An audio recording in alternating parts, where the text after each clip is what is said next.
لبيك اللهم لبيك لبيك لا شريك لك لبيك إن الحمد لك والملك لا شريك لك لبيك إن الحمد لك والملك لا شريك لك يا الله بها يا الله بها يا الله بحسن الخاتمة. Bismillahirrahmanirrahim.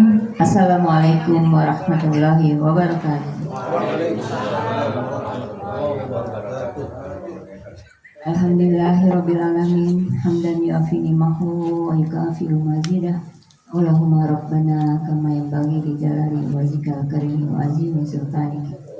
Allahumma shalli ala Muhammad wa ala ali Muhammad. Rabbi shrah li sadri wa yassir li amri wa hlul 'uqdatam min lisani yafqahu qawli. Alhamdulillahirabbil alamin. Hari ini Allah sudah kasih kenikmatan yang luar biasa. Sudah pergi dan diuji dengan kemarin ada sariawan sedikit, tapi Masya Allah. Alhamdulillah dan sudah sehat kembali. Mudah-mudahan ini menjadi kafarat menebus dosa. Kebanyakan makan dan kebanyakan bicara mungkin saya kemarin di sana. Alhamdulillah, saya akan mulai dari sebenarnya sih yang paling menarik ayat yang saya dapat adalah tanggal perjalanan kita, tanggal 8 bulan 11. Jadi surat Al-Anfal ayat 11 yang barusan tadi kita baca.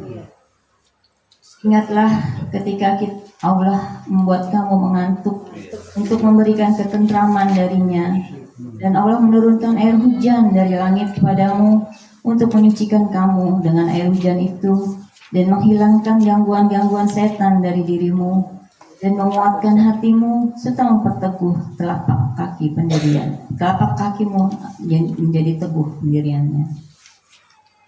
Awal pada saat penentuan hari saya sama Mbak Iri itu, saya sudah lihat tuh ayat ini, tapi karena belum dapat peristiwa ya, jadi saya pikir nih apa ya gitu, kok di tanggal ini, di tanggal ini nih apa gitu. Saya baru mulai dapat begitu kemarin pengajian tibian di rumah. Saya harus bikin ini juga ya. Saya pikir pas saya baca, saya pengen mulai dari awal gitu. Pas baca surat ini baru ternyata di sini semua lah, ternyata Masya Allah. Jadi benar-benar Allah itu baru-baru kejawab setelah peristiwa. Jadi di Al-Anfal ayat 11 ini, jadi Allah membuat kamu mengantuk. Saya Masya Allah di sana tuh ngantuk terus. Tidur luar biasa. Nah itu nggak bisa jalan dikit, tidur langsung. Di bus, di kereta, di itu semuanya saya tidur. Dan terus lagi mereka ngobrol pun di kamar, saya tidur. Itu enggak sih buang tahu gimana? Enggak lah bang kalau itu. Tapi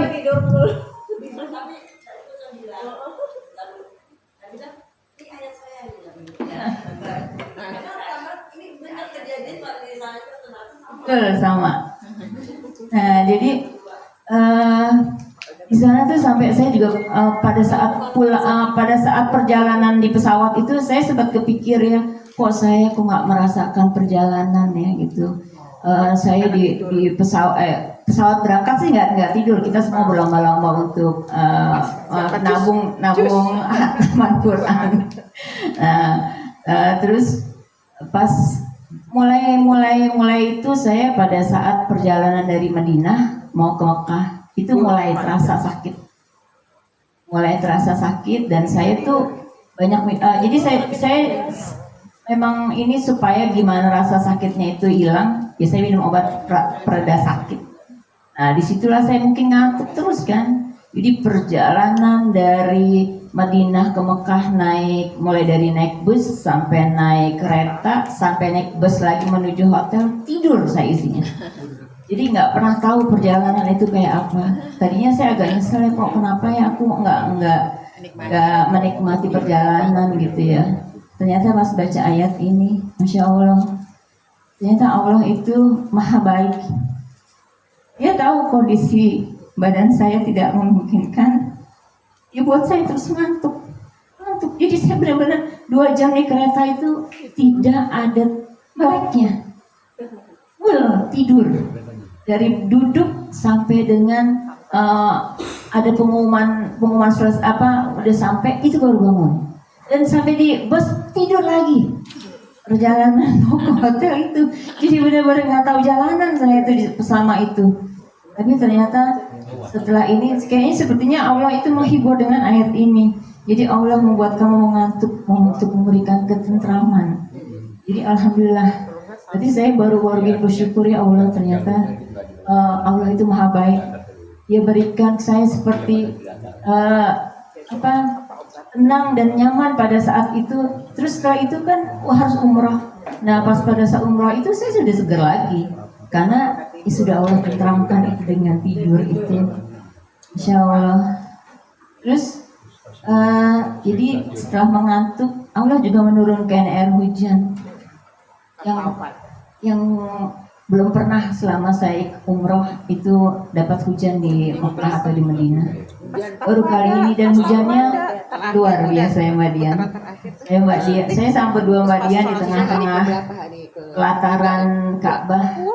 Karena saya yakin ya Allah, dengan cara ini mungkin Engkau buang semua dosa-dosa aku gitu. Beri rahmat. Karena kan kita hari Kamisnya baru ada itu ya, salat istisqa. Dan itu Allah langsung jawab di hari Sabtu pagi. Selesai kita tawaf wada, benar-benar selesai tamat tawaf wadanya, langsung Allah kasih hujan. Dan saya sempat sholat sunah tawaf di situ. Tapi terus saya pikir, sudah kadung kehujanan. Saya sholat tahajud plus witir, saya tutup witir di situ. Walaupun akhirnya saya sama Mbak Dian karena ngelihat geluduknya tuh udah kencang banget. Petirnya itu takut gitu ya, ada di tengah-tengah tanpa ada ini sama sekali. Terus akhirnya kita minggir. Walaupun untuk minggir itu, untuk naik itu susah. Jadi orang yang mau di atas mau turun susah, yang orang yang di bawah mau naik susah. Tapi akhirnya pada saat itu pas sampai di situ itu dibuka sama si askarnya. Padahal tadinya ditutup itu semuanya. Pas dibuka jadi kita bisa naik ke atas. Begitu kita sampai di tangga-tangga itu, Mbak Dian minta foto, sempat moto Mbak Dian. Habis itu angin yang kayak disapu itu kan. Nah, jadi pas angin itu dibuka juga, akhirnya pintu di atas, kita akhirnya bertahan di atas. Tadinya sih mau pulang ya Mbak ya, karena saya pikir, saya kasihan juga Mbak Dian kan habis dikerokin Mbak Ella pada saat itu, dia lagi masuk angin. Saya mikirnya, aduh nanti tambah masuk angin gimana, bisa mau pulang lagi kan gitu. Tapi alhamdulillah itu Allah kasih kekuatan. Dan Allah itu menurunkan air hujan dari langit untuk menyucikan kamu. Ya Allah, semoga benar-benar Allah mensucikan dengan air hujan itu, menghilangkan gangguan setan dari dirimu, untuk menguatkan hatimu. Allah menguatkannya dengan ayat-ayatnya Allah. Yang paling berkesan saya di sana dengan ayat-ayat dari imam-imam di Madinah maupun di Haram. Yang di Madinah jadi surat Al-Isra yang tentang orang tua itu 20 ayat 23 24 ya. Itu kan 2 kali dibacain. Di Madinah dibaca, di Mekah dibaca. Itu buat saya Insya Allah itu jadi buat saya itu ini bahwasannya orang tua ya itu, dan imam itu di sana tuh sambil baca sambil nangis terus. Jadi ulang-ulang terus kan, dia berulang-ulang. Nah itu ayat buat saya pikir. Dan terus di hari Jumat di Mekah itu juga dibacakan lagi kan surat ini plus Al-Aqaf ayat 15-16. Itu juga ayat orang tua, Masya Allah. Jadi luar biasa ayat-ayat yang saya dapat itu. Tapi saya di Madinah saya nggak dapat satu ayat yang Mbak Ella dapat Anissa itu, saya nggak tahu. Di Mekah ya itu yang subuh, kita sama-sama semua nggak tahu.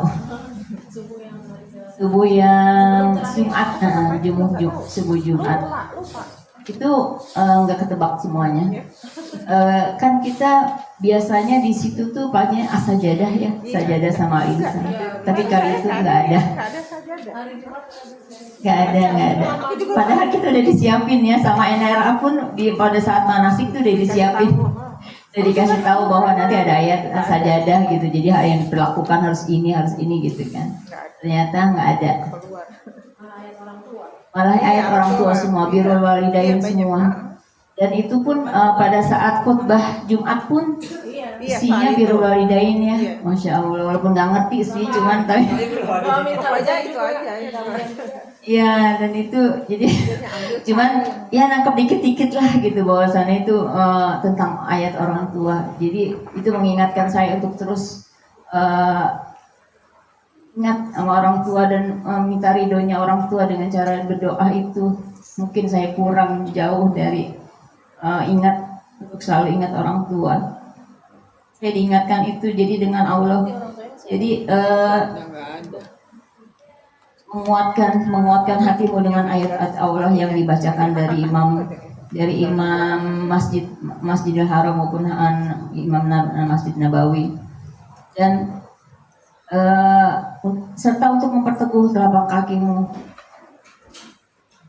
Kalau buat saya untuk memperteguh telapak kakimu itu juga diperkuat dengan ayat terakhir pada saat kita tawaf wada ya. Kita tawaf wada itu kan terus subuh itu 10 ayat terakhir Ali Imran.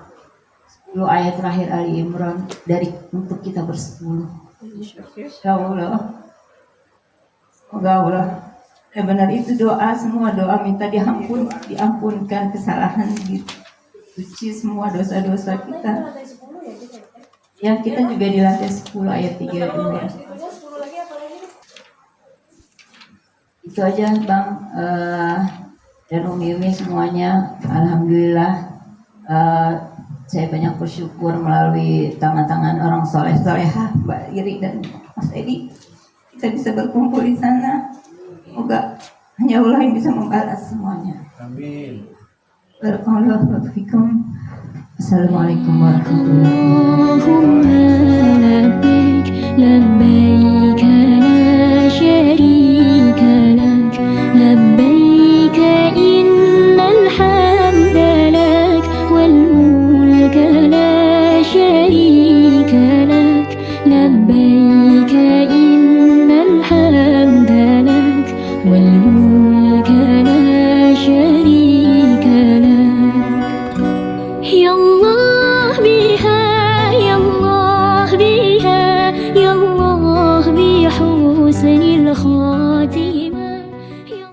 Bismillahirrahmanirrahim. Assalamualaikum warahmatullahi wabarakatuh.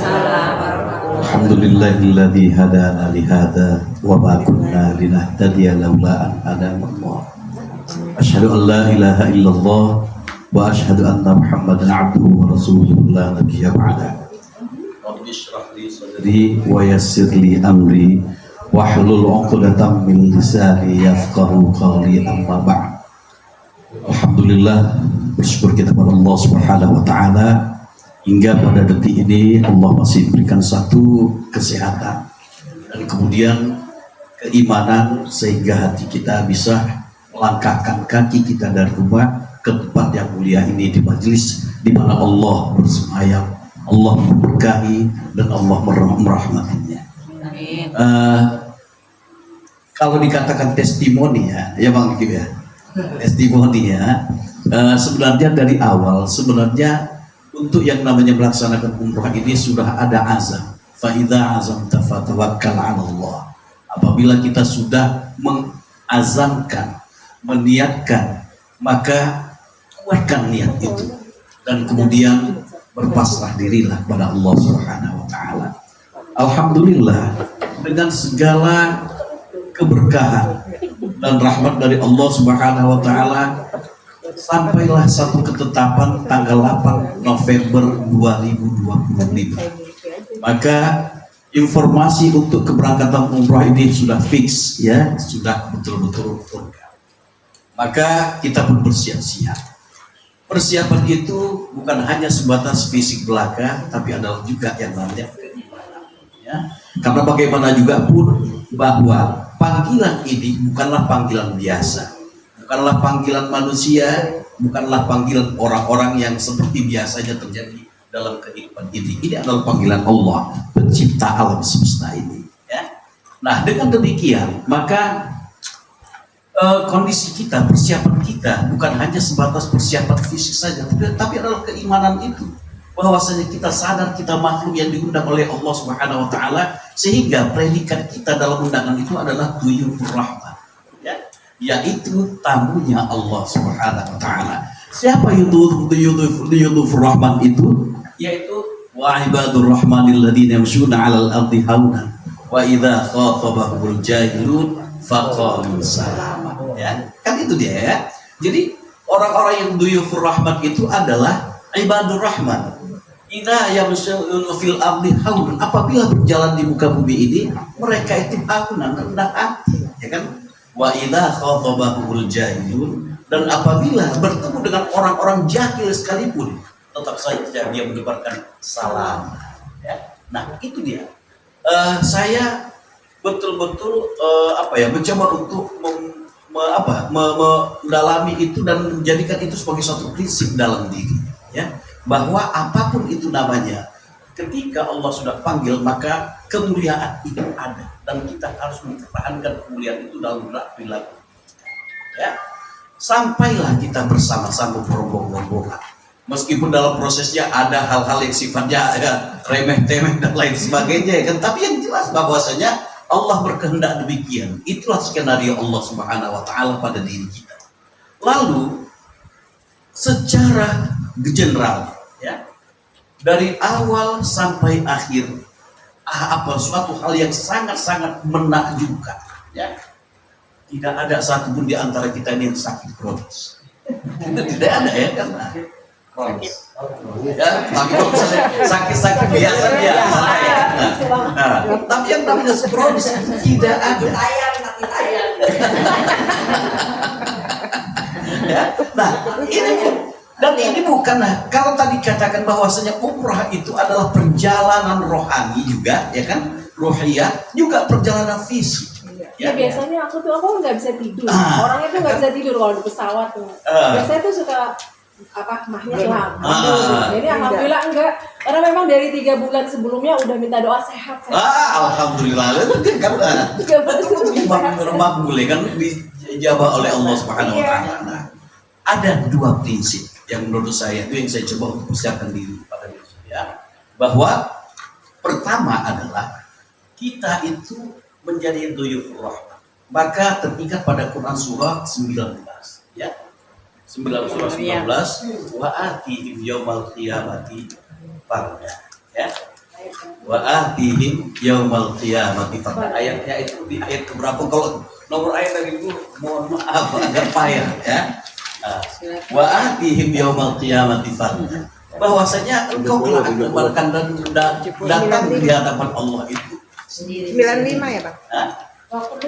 Ya, kulluhum atihim yaumal qiyamati farda. Ya. Nah, setiap kalian itu, ya, setiap mereka itu akan berhadapan datang kepada Allah itu sendiri-sendiri pada hari kiamat. Ya kan? Nah, itu menjadi satu titik tolak bahwa secara personal saya, personal kita semuanya adalah pribadi-pribadi, meskipun ya qadarullah memang kita dibantu oleh ya saudara kita dalam keberangkatan itu.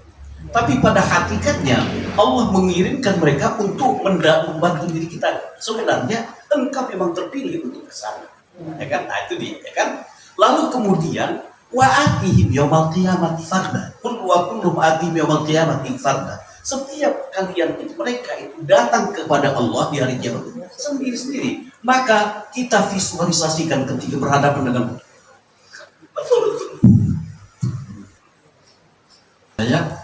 ada persiapan yang pertama kali persiapan diri itu diri kita secara personal, ya. Bahwa tadi duyufur rahmah berhadapan dengan Ka'bah merupakan simbolis dari Allah Subhanahu wa taala, ya. Kita katakan simbolis karena bukan di situ tempat Allah. Kan Allah memberikan sebuah simbolis di situ, ya. Jadi saya menganggap mau tidak mau karena memang di sana adalah ada Multazam, ya. Saya akan mengadukan apapun yang namanya pengalaman hidup saya, ya. Nah, kalau kita biasanya memberikan kata-kata doa pada Allah Subhanahu wa taala, bagus. Kalau memang tempat yang mustajab, ya. Tapi saya tidak mau hanya berhenti di doa-doa saja, tapi adalah bahwa karena tadi diri kita diciptakan oleh Allah Subhanahu wa taala sebagai khalifah fil ardh, sebagai khalifah di muka bumi ini, ya kan? Maka peran dan tugas apa yang sudah saya lakukan, saya akan lakukan.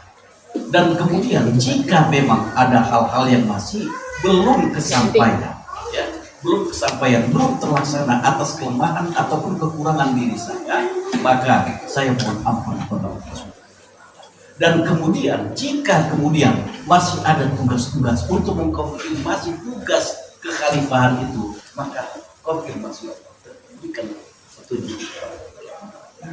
Jadi adalah berhadapan sebagai seorang khalifah itu, ya, insya Allah. Nah, itu yang pertama sekali. Sehingga apa? Setiap apapun namanya, diri kita adalah kullukum ra'in wa kullukum mas'ulun 'an ra'iyatihi. Bahwa setiap kalian itu adalah pemimpin, dan setiap kepemimpinan yang kalian jalankan itu akan dimintai pertanggungjawaban. Kesadaran itulah kemudian saya mencoba untuk berkomunikasi, baik namanya di Raudhah maupun di Multazam, ya. Nah, lalu kemudian secara sosial, ya, diri kita secara personal dan diri kita sebagai sosial, bahwa kita ini adalah berombongan. Dan bukan hanya sebatas berombongan saja, ada juga jamaah muslim dan jamaah-jamaah juga yang sama dengan kita di sana, ya kan? Maka bagaimana juga pun semuanya bertujuan ke sana, tapi ada kekhasannya. Kita adalah sebuah tim, kita adalah sebuah kesatuan. Maka ketika dalam kegiatan tawaf itu saling melindungi sangat penting sekali. Jangan sampai kita biarkan satu jamaah itu terlepas, jangan sampai dibiarkan satu jamaah itu tercerai-berai atau tersakiti. Kita wajib untuk melindungi. Makanya saya coba berkoordinasi dengan laki-laki yang lain. Ayo, yang lain sana. Dan alhamdulillah semuanya perempuan ummi kita, dan gitu perempuan kita sangat terlindungi dalam kegiatan tawaf itu. Benar ya? Nah, alhamdulillah, ya kan? Nah, itu adalah segi sosial kita, ya kan, bahwa pribadi sosial kita berperan dalam menjalankan aktivitas itu, bahwa diri kita bukanlah orang yang mengklaim untuk sendirinya mendapatkan kebenaran melaksanakan ibadah umrah, ya. Jadi harus ada kita, makanya pemahaman saya itu ada diri kita sebagai personal, yaitu sebagai khalifatul fil ardh, ya kan, dan ada juga diri kita sebagai sosial, implementasi daripada khalifatul fil ardh itu dengan rombongan, dengan satu kesatuan ini, ya. Maka alhamdulillah kejadian itu saya juga kalau misalnya mau dikatakan bahwa satu jamaah dari Kalimantan, dari Palangkaraya itu ketemu, ya kan. Kebiasaan saya memang untuk berjalan sendiri, ya, mohon maaf ya pada Bang Budi, kemudian Bang Akib, ya kan, kepada Bang Eri, sendiri ya. Nah, sendiri kan bukan berarti sok tahu untuk di situasi di lapangan, ya kan, tapi saya ingin melihat situasi yang ada, ya kan. Dan entah kenapa bertemu dengan salah seorang jamaah dari Palangkaraya yang dalam keadaan bingung, istrinya stroke, ya kan, dan dia harus menjaga terpisah dari rombongan.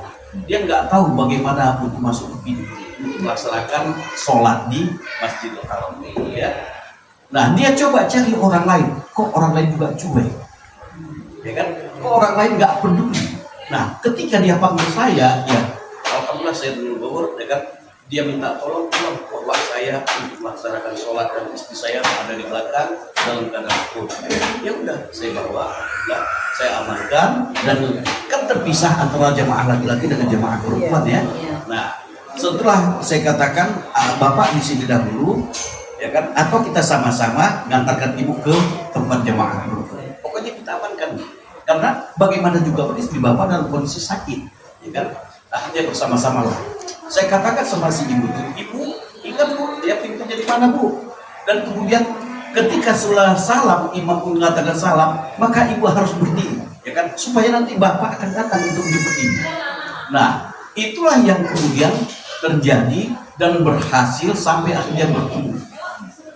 Entah kenapa di dalam sholat dosa di jamaah laki-laki itu, ya kan, dia foto kami berdua, selfie begitu kan, kemudian nggak tahu di uploadnya. Alhamdulillah ketemu orang baik dari Medan. Itu lihat fotonya, saya lihat dia, itu di Facebooknya, ya kan?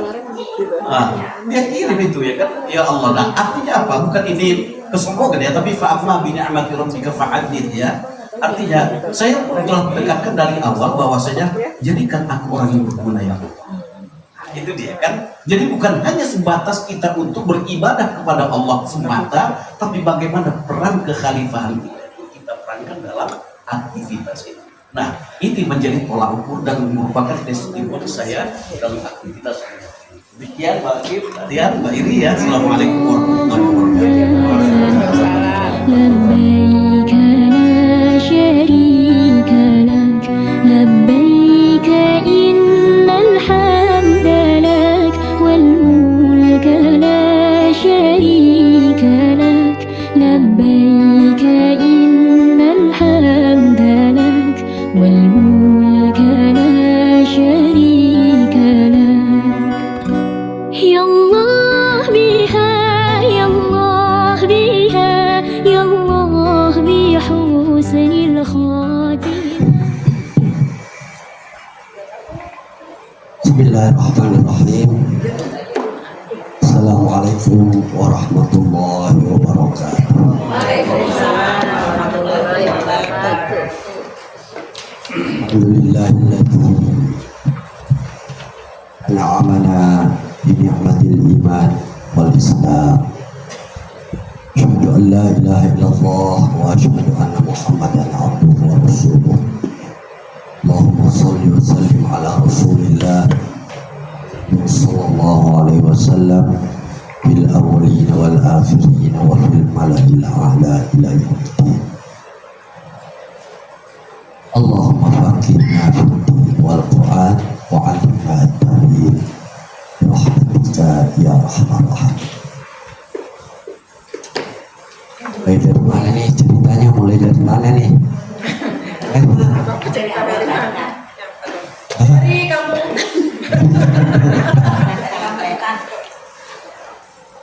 Nah, yang pasti ya bersyukur kepada Allah Subhanahu wa Ta'ala atas panggilannya untuk kembali lagi.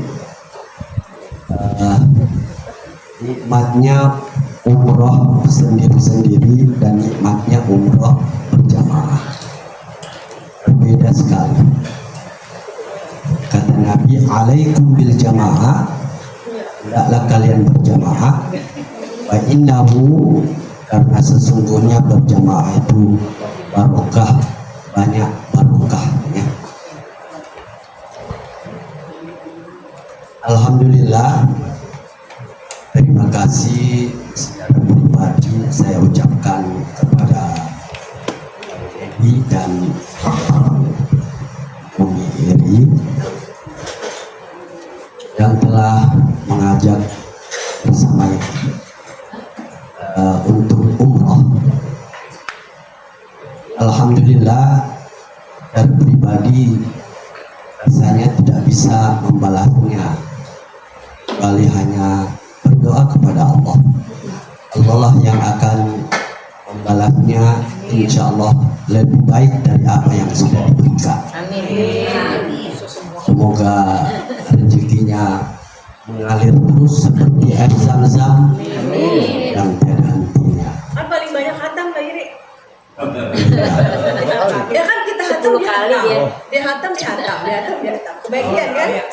Dan saya berpikir kalau kita berpikir pahala dari apa yang kita lakukan, maka semua pahala itu menuju kepada pasangan Bang Edi dan Bang Gita. Ya. Dan itu menjadi amal jariah sampai hari kiamat. Kenapa? Karena dicatat dari perjalanan kita mulai dari Jakarta sampai kembali lagi ke Jakarta. Semua itu akan menjadi saksi, dicatat oleh malaikat, ya. Dan itulah nikmat, salah satu nikmat kalau kita beribadah di tanah suci dan Mekah. Khusus Mbak Edi, Bang Edi sama Mbak Edi, ada hadis Rasulullah mengatakan, ayyul a'mali afdal, amal apakah yang paling utama? Kata Rasulullah, idkhalus surur fi qalbil mu'min, yaitu memasukkan rasa gembira, bahagia ke dalam hati orang-orang beriman.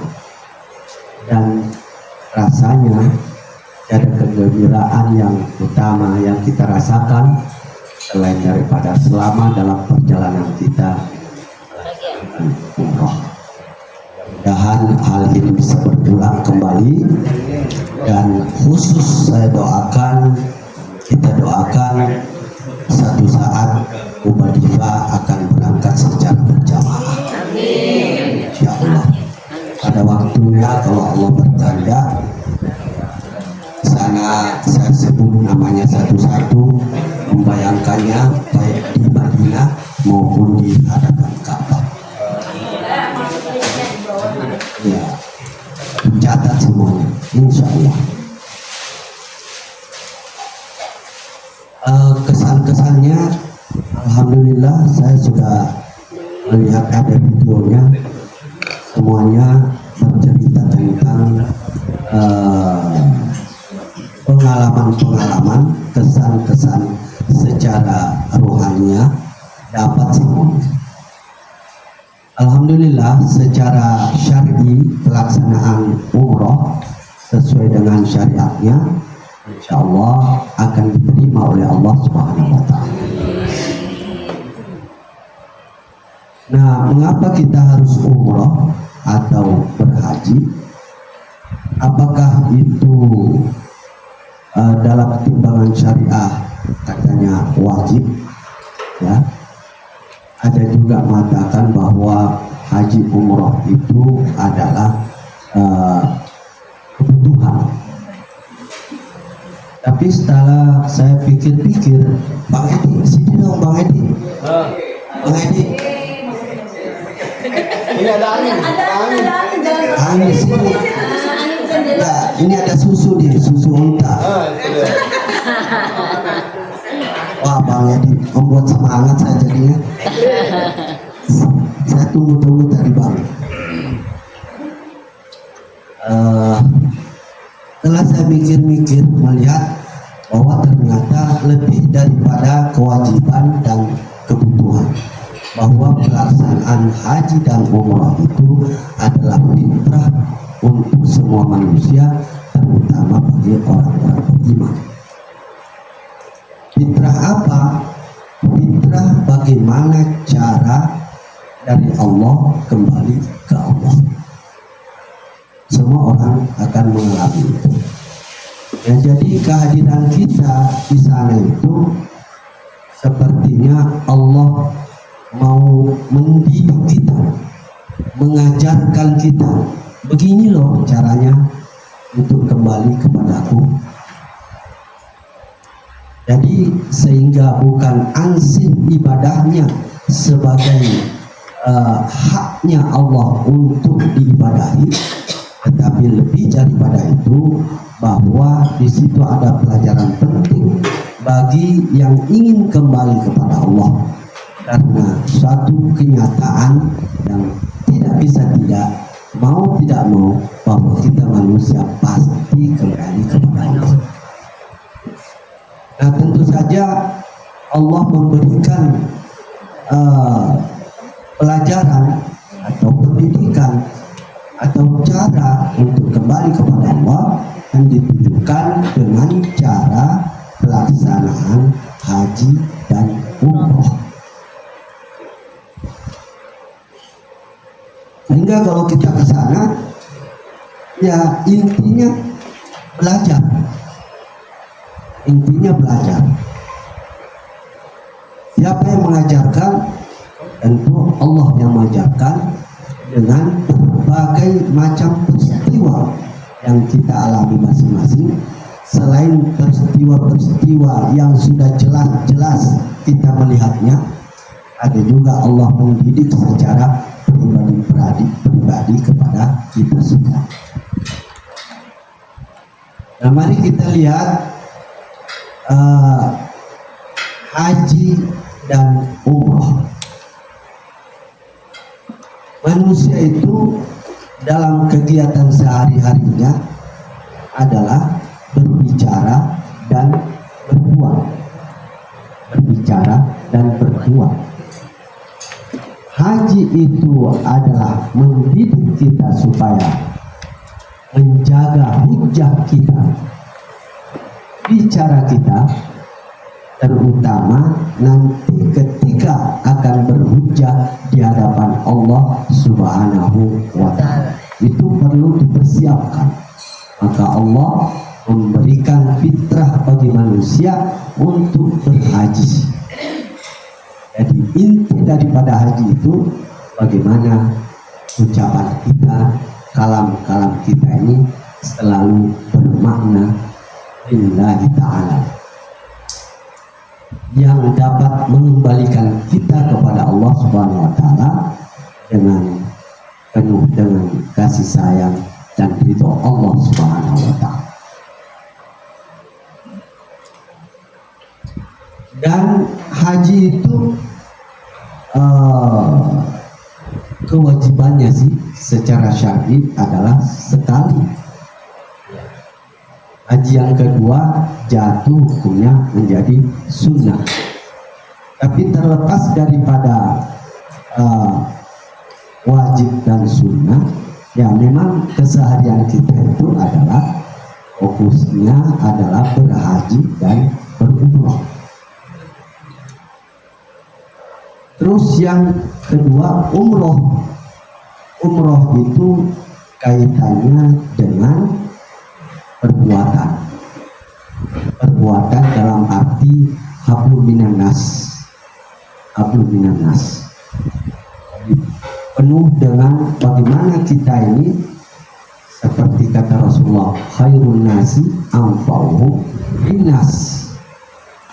Sebaik-baik manusia adalah yang berguna dan bermanfaat bagi manusia yang banyak, mulai dari dirinya sendiri, keluarganya, masyarakatnya, dan seterusnya. Jadi sejauh mana manfaat yang kita bisa berikan, maka itu adalah tiada lain daripada nilai-nilai daripada umroh yang menjadi fitrah bagi manusia kita. Di haji dan umroh, perbaiki bicaramu dan perbaiki amal soleh, amal perbuatan.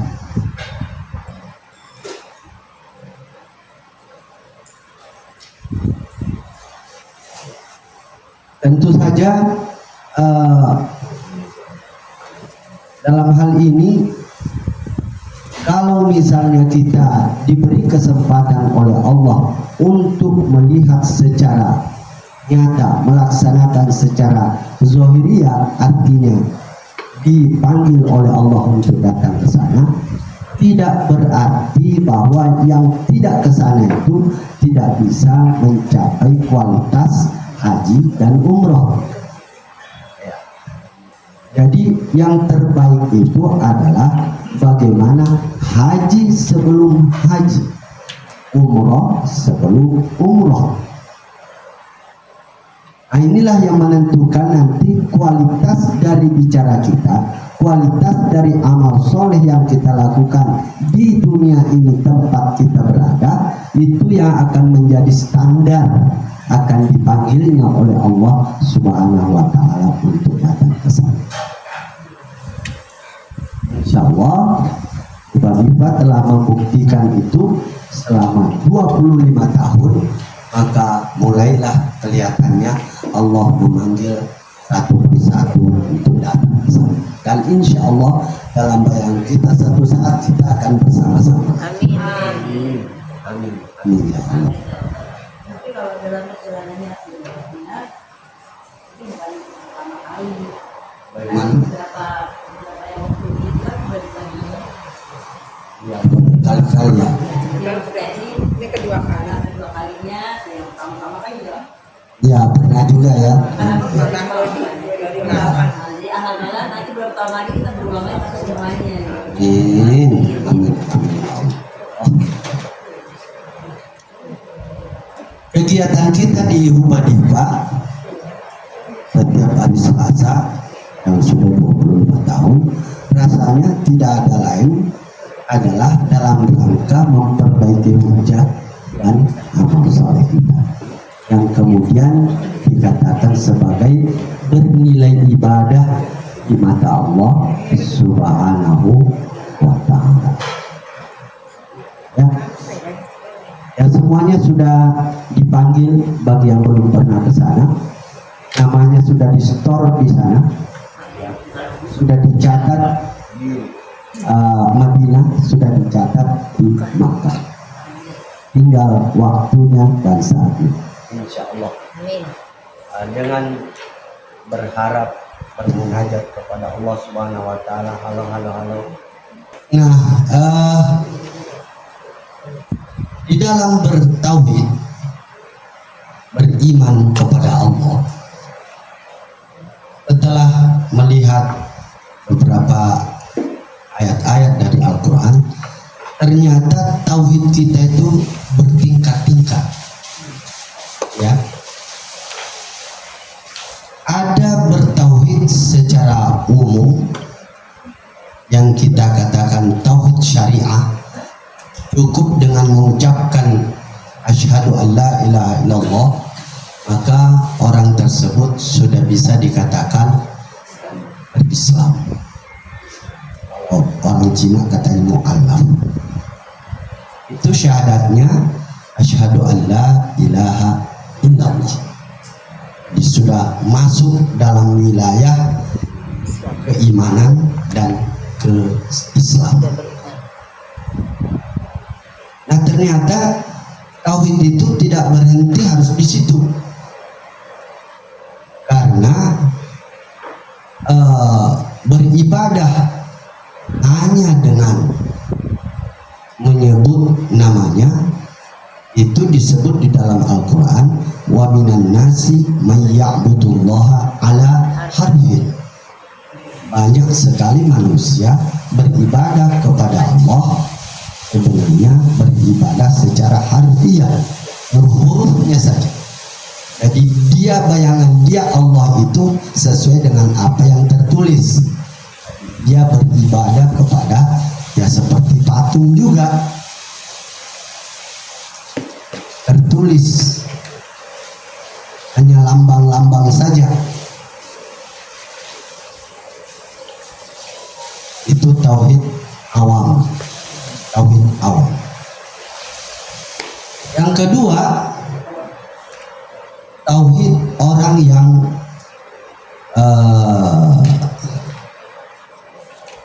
berpengetahuan.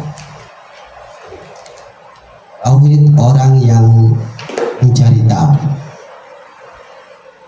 Nah, tauhid orang yang seperti ini digambarkan di dalam Al-Quran, walillahil masyriq wal maghrib ainama tuwallu fasamma.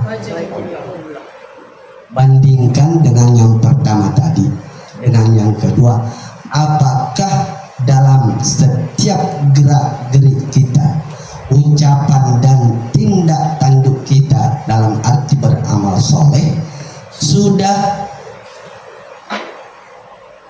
melihat enggak wajah Allah itu? Rasanya kalau belum diketahui, masih berputar-putar saja di yang pertama.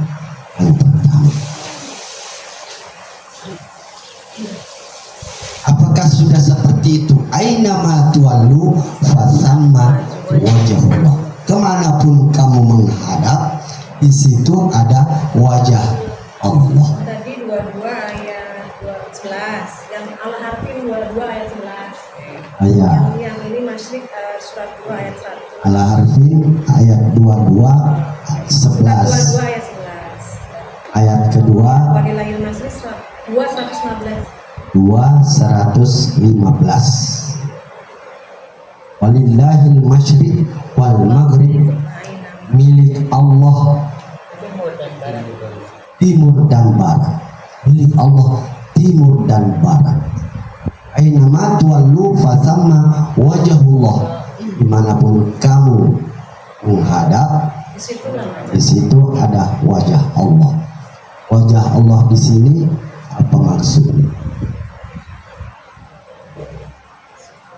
Itu yang sering hilang di benak kita, bahwa apapun yang kita lihat di timur, di barat, di utara, selatan adalah lillah, milik Allah, karena Allah. Kemarin abang bertanya, singkatnya kata-kata lillah itu apa sih? Lupa kan? Kita kan inna sholati wa nusuki wa mahyaya wa mamati lillah, wa atimul hajja wal umrata lillah, ya kan? Lillahil masyriq wal maghrib, semuanya lillah. Nah, maksudnya apa sih itu lillah? Ya, milik Allah, karena Allah nggak ada yang ingat, berarti semuanya lupa, ya kan? Padahal itu sangat menentukan, ya, ya. Apa? Ya, jawabannya betul, tapi belum benar. Kenapa? Karena kalau betul itu jawabannya bisa bervariasi macam-macam sesuai dengan pengetahuan. Tapi kalau benar itu jawabannya itu maksudnya ya memang begitu. Ya klop gitu. Setelah saya mikir-mikir, oh lillah itu maksudnya karena Allah itu, bukan karena aku. Itu aja singkatnya. Selama ini yang banyak, iya, bukannya li tapi lillah. Selama ini kita masih ikut berperan diri kita. Iya. Ya, lillah. Jadi karena Allah.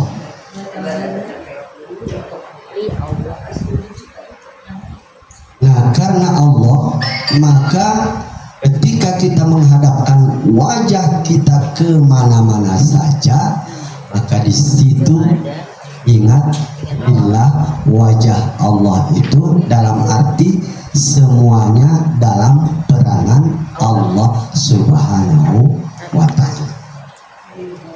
Itu yang sering hilang di benak kita. Kita tidak melihat, oh melihat gunung ya gunung, melihat laut ya laut, melihat matahari ya matahari, melihat diri ya diri. Akunya lebih banyak, bukan lillahnya.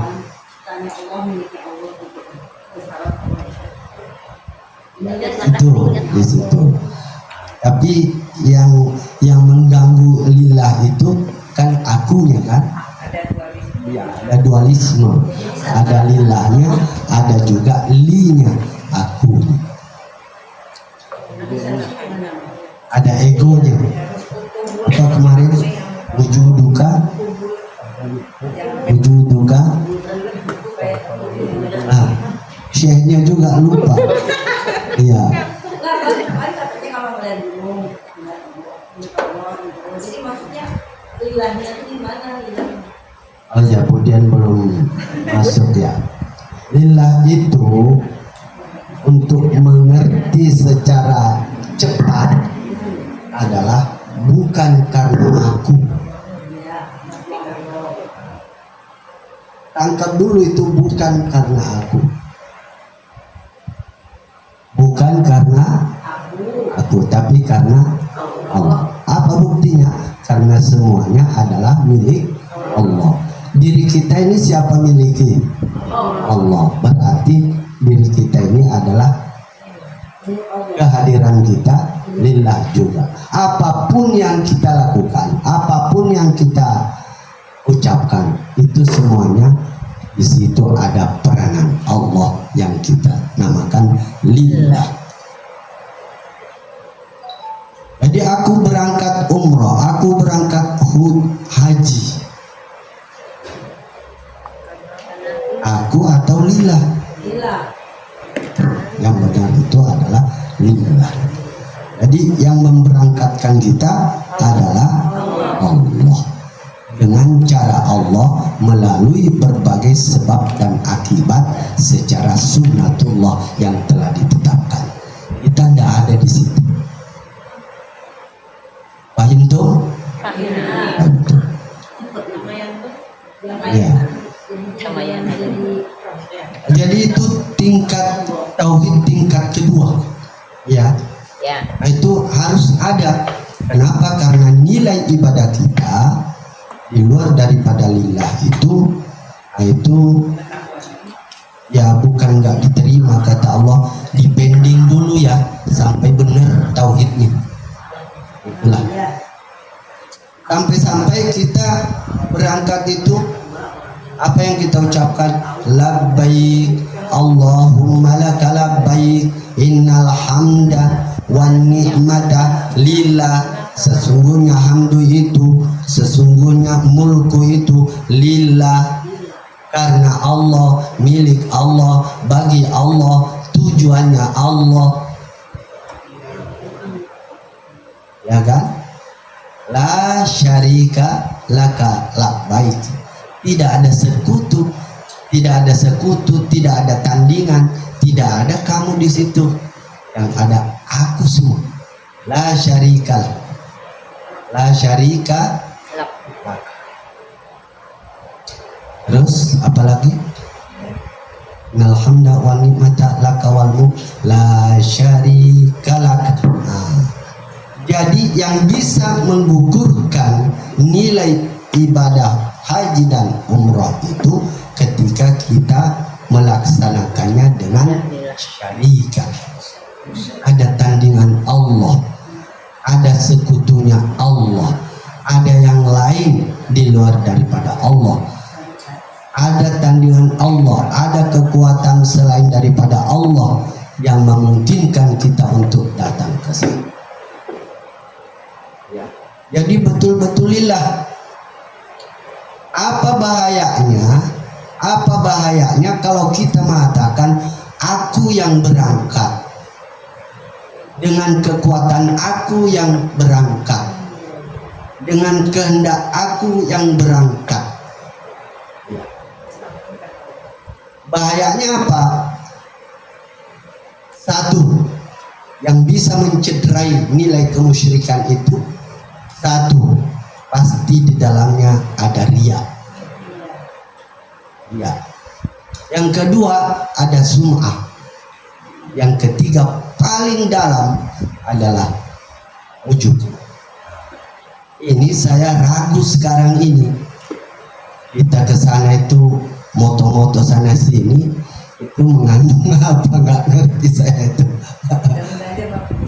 Ya, kita bersihkanlah bahwa kita ini menjalankan syariatnya sebagai dakwah saja. Karena tidak bisa dipungkiri ada kegembiraan, ada kenikmatan yang kita rasakan. Rasanya ingin juga dikasih tahu, diberitahu oleh orang lain. Kita mengambil manfaat di balik daripada itu. Mudah-mudahan ini tidak menggugurkan nilai lillah itu tadi, Ustaz. Karena sudah fenomena saya lihat itu, kenapa orang lagi tawaf, istilahnya lagi ibadah ritual sebenarnya itu, yang tidak bisa diganggu dengan kegiatan manusia. Orang tawaf. Iya kan? Iya, sekarang udah banyak. ada bicara. Kan sama dengan ketika kita khutbah Jumat itu kan, boleh colek-colek, nggak boleh menegur sekalipun. Kenapa? Karena saat ritual ibadahnya itu tidak bisa apa namanya, ada kegiatan lain. Maka ketika tawaf itu betul-betul dirasakan seperti ibadah ritual itu. Nggak boleh apa kecuali melaksanakan sesuai dengan syariat. Ya, insya Allah mudah-mudahan orang Ubadifa kemarin itu ya begitulah, sesuai dengan syariat. Jadi travel yang ada foto dulu, selesai foto. Buat laporan. Travelnya kan yang habis selesai ini foto. Iya. Pas tawaf sih nggak ada. Enggak ada. Iya. Kalau mau foto-foto ya setelah itu. Ya, setelah. Nah, itu setelah tawafnya. Jadi dalam benak kita, dan memang begitu Allah mengatur bahwa bagaimana kita pergi berhaji, berumrah dalam bertauhid. Dalam tauhid kita melaksanakan haji umrah itu dalam tauhid, mengesahkan Allah. Kalau enggak begitu, maka bacaan-bacaan kita yang suka kita baca, la haula wala quwata illa billah, itu artinya kan lillah semua itu. Ketika kita mengucapkan la haula wala quwata illa billah, lillah semua. Itu tingkat tauhid yang kedua. Yang kedua, ya, orang mencari, orang berilmu, orang intelek. Jadi itu tadi fasama wajahullah. Dia selalu melihat di balik keberadaan, selalu ada peranan Allah di baliknya. Yang dia melihat gunung, dia lihat kekuasaan Allah. Di mengacu kepada sifat-sifatnya Allah. Yang ketiga tauhid yang hakiki, tauhid yang ma'rifah, berdasarkan ayat Al-Quran di surat Al-Anfal yang kita baca tadi, ayat 17. Ada kata-kata apa, coba lihat, itu tauhid paling tinggi itu. Oh iya. Falam taqtuluhum lakinnallaha qatalahum wa ma Falam taqtuluhum walakinallaha qatalahum. Bukanlah kamu yang membunuh ketika engkau membunuh, walakinallaha qatalahum, tetapi Allah lah yang membunuh. Yang kedua, wa ma ramaita id ramaita walakinallaha rama. Bukan engkau yang melempar ketika engkau melempar, tapi bukan engkau yang melempar ketika engkau melempar, walakinallaha rama, tetapi Allah lah yang melempar. Allah lah yang melempar.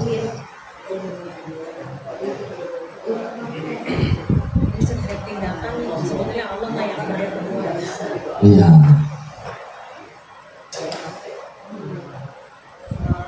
Jadi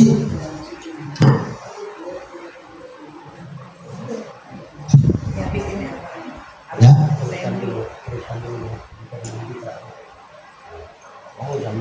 Iya, Pak. Satu lagi Ya, tauhid hakiki, walakin Allah Nah inilah inti tauhid yang ingin dicapai sampai kembali kepada Allah, yaitu wa ma ramaita idz ramaita walakinna Allah rama. Namanya apa bang? Kalau yang tadi dengannya apa? Tauhid hakiki. Tauhid hakiki. Sama dengan apa kalimatnya la ilaha illa ana. La ilaha illa ana. Kalau tadi kan la ilaha illallah satu, terus tauhid kedua la ilaha illa anta atau la ilaha illa huwa, la ilaha illa huwa. Tauhid hakikinya itu la ilaha illa ana, itu menyangkut masalah zat sampai kepada zatnya.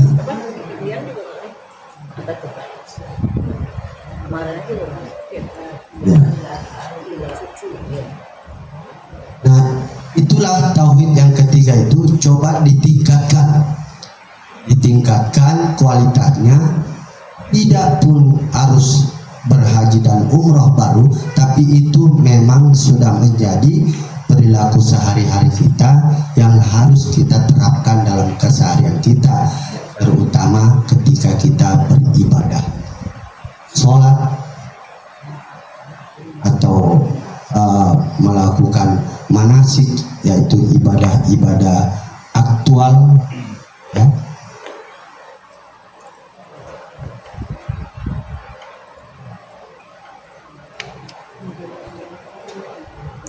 Kalau ayat Ubadifah itu yang sering kita baca, yuhibbunahu kaubillah walladzina amanu asyaddu hubban lillah. Kembali lagi, walladzina amanu asyaddu hubban lillah. Jelas bahwa dalam kehidupan kita ini hanya lillah. Itu bagaimana ya Pak? Nah ya betul. Nah alhamdulillah kalau Allah memberi rasa itu dan merubah cara bertauhid kita. Kenapa hari itu penting? Karena di dalam Al-Quran satu-satunya kesalahan yang tak terampuni adalah ketika persekutukan Allah. Fatal sekali itu. Di ayat yang lain ada yang merusak. Wa qadimna ila ma amilu min amalin waja'alnahu haba'an mansura. Bisa-bisa amal perbuatan kita itu karena tidak lillah melaksanakannya, waja'alnahu haba'an mansura, maka dia menemukan seperti debu-debu yang berterbangan. Kenapa? Karena apa yang kita sembah, kembalilah amal itu kepada yang kita sembah. Kalau kita beribadah kepada Allah, maka kembalilah ibadah kita itu kepada Allah. Oke, Bang Edi, sini Bang, kita berbagi. Edi ini mempunyai sifat likability yang sangat tinggi.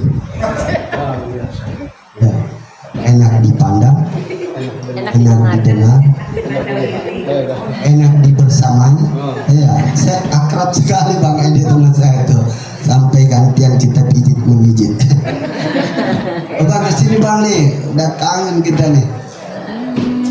Allahumma labbaik labbaik la syarika lak labbaik innal hamda lak wal mulka la syarika lak labbaik innal hamda lak wal mulka la syarika lak.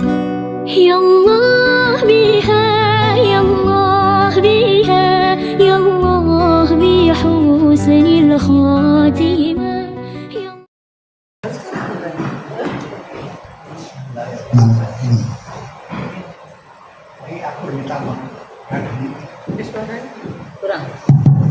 Penyebabnya oke. Nanti bantu sebutkan ayat-ayatnya. Bang Mudi, Bang bulan ayat ganti. Ini bisa nyebutin kok. Iya. Tenang, banyak nih. Aku kan belum tiap hari kayak istriku ya, jadi ada satu ayat aku coba resapi jalankan satu gitu. Atau misalnya tadi aku mulai Berarti istriku hebat dong. kalau abang ingetin apakah sudah atau ayat saya nggak tahu. Mulailah segala sesuai dengan mengucapkan Bismillahirrahmanirrahim. Jadi itu aku lakukan. Jadi satu ayat satu aku coba lakukan. Dan dia menyampaikan ayat Allah. Mungkin Bang Sarif tahu. Setiap kali aku ngaji sama Bang Sarif apa nanya, mana aku ada komitmen. Baca dulu Al-Fatihah. Sholat aja baca Al-Fatihah. Apalagi kamu membaca ayat aku kamu baca Al-Fatihah. Karena Al-Fatihah itu ya mungkin abang bisa jelaskan apa ini dari Al-Fatihah itu. Jadi sebelum ini pun aku sampaikan, ayo kita ucapkan dulu, baca dulu Al-Fatihah. Supaya apa yang aku sampaikan itu bermanfaat. Selalu dibimbing oleh Allah Subhanahu wa Ta'ala. Tidak ada fitnah dan bisa dijalankan. Selalu dijalankan yang lurus, di jalan idina siratal mustaqim. Makanya baca Al-Fatihah itu perlu.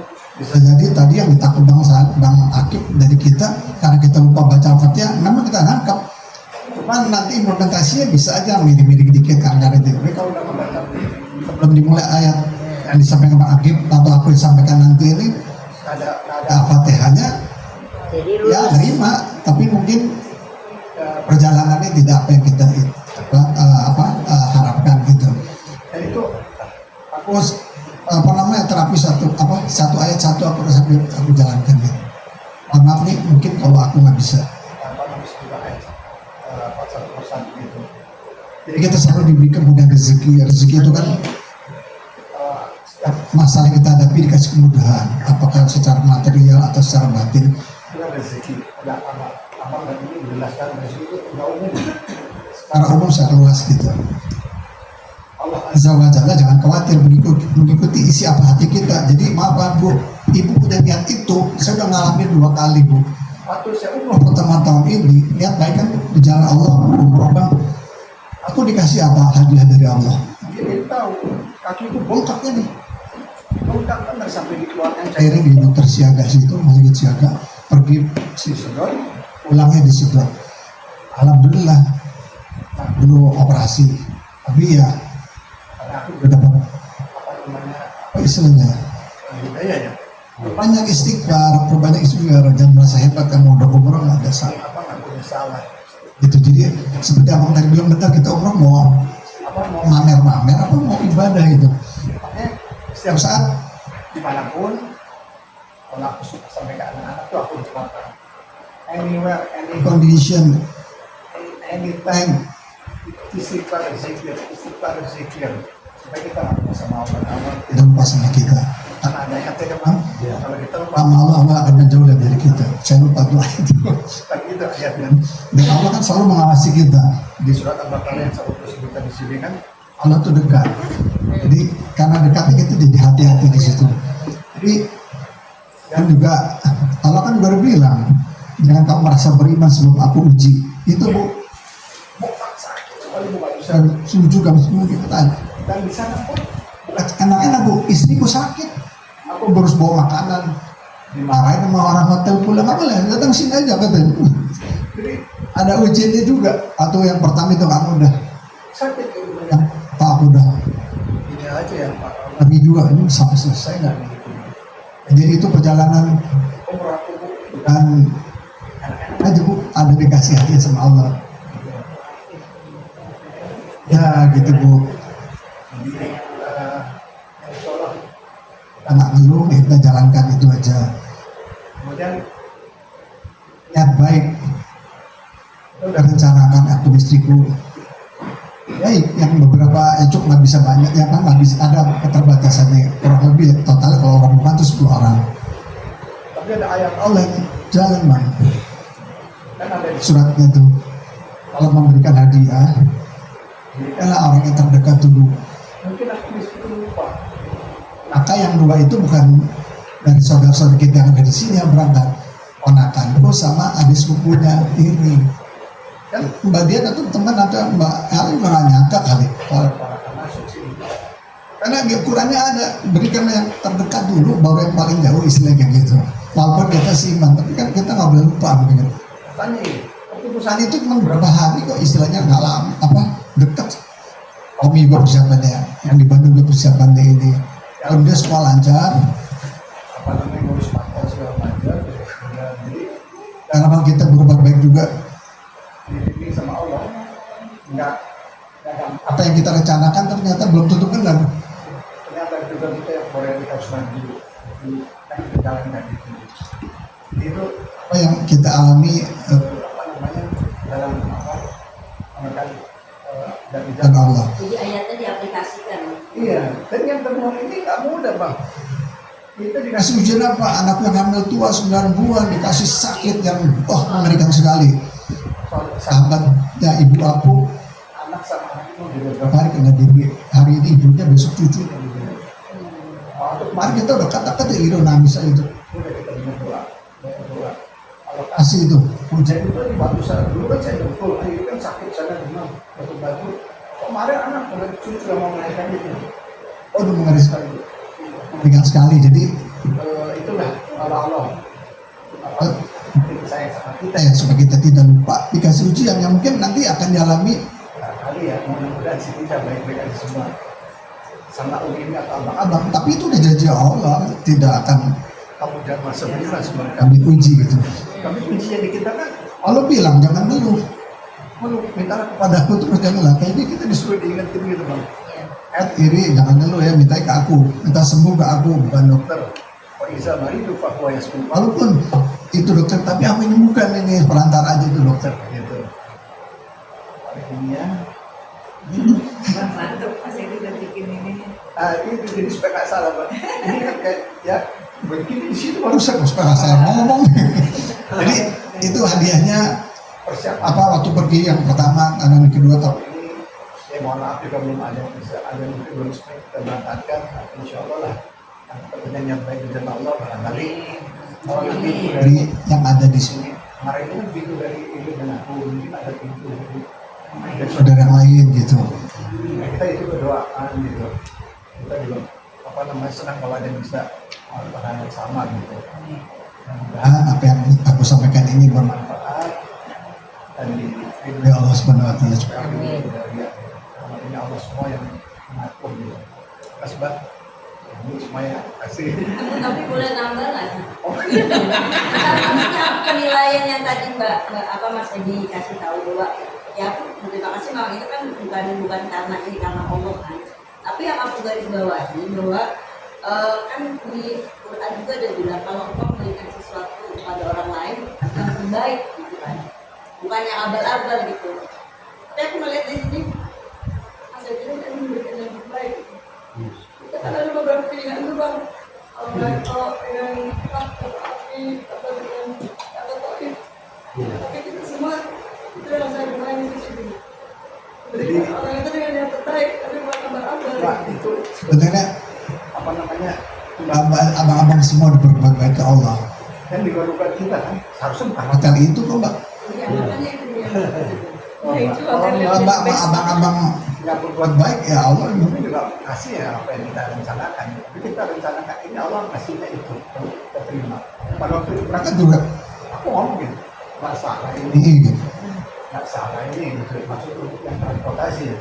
Udah mas udah insya Allah kita diperlakukan kereta itu pulang dari umroh kalau sudah bisa nih di TV bang. Kita lebih dari 10 hari di TV. Jadi kecelakaan bis, sekian puluh orang meninggal. Betul. Jadi maksudnya Allah ngasih kemudahan rezeki. Benar tadi yang Allah ngasih kemudahan rezeki. Berikan yang terbaik gitu. Allah akan ganti kok. Benar pak. Kalau punya, ya udah kasih aja terbaik. Jadi waktu anakku sakit, mohon maaf berlian. Saking paniknya aku ya udah kasih sapam untuk sampai di masjid pokoknya ada orang yang kasih. Ya Allah mungkin bener ya. Ketakutannya aku sama istriku gitu. Kita juga mendramatisir lagi. Pak ini harus segera ini ya. belum tentu hari ini Pak, karena dokter ini juga belum tentu siap, karena dokter bius Pak, internis, dokter anestesi, dokter kandungan harus siap semua. Kalau udah satu tim baru kita ini.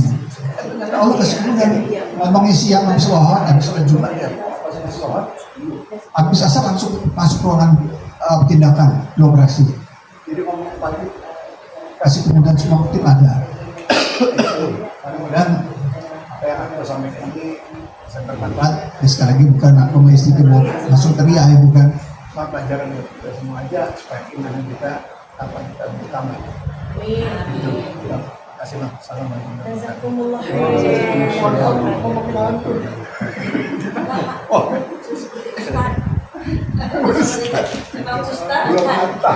Ya, mempertegas ya apa yang disampaikan Bang Edi, itu membiasakan selalu dimulai dengan basmalah dan Al-Fatihah.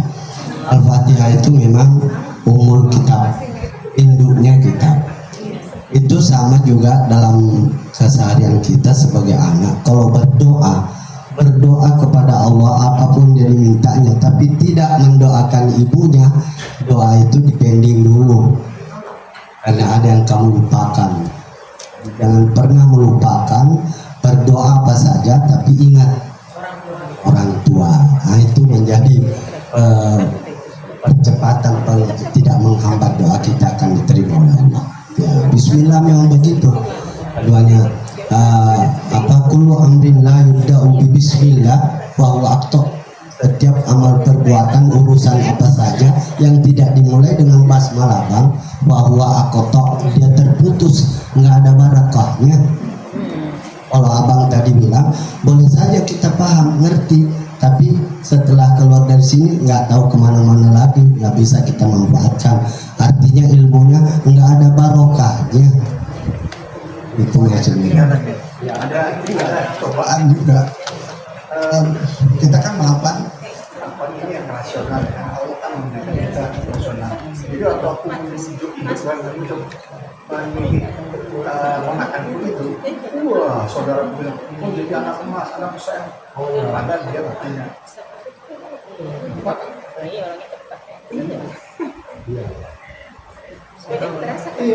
Jadi, loh, kita mau berbuat.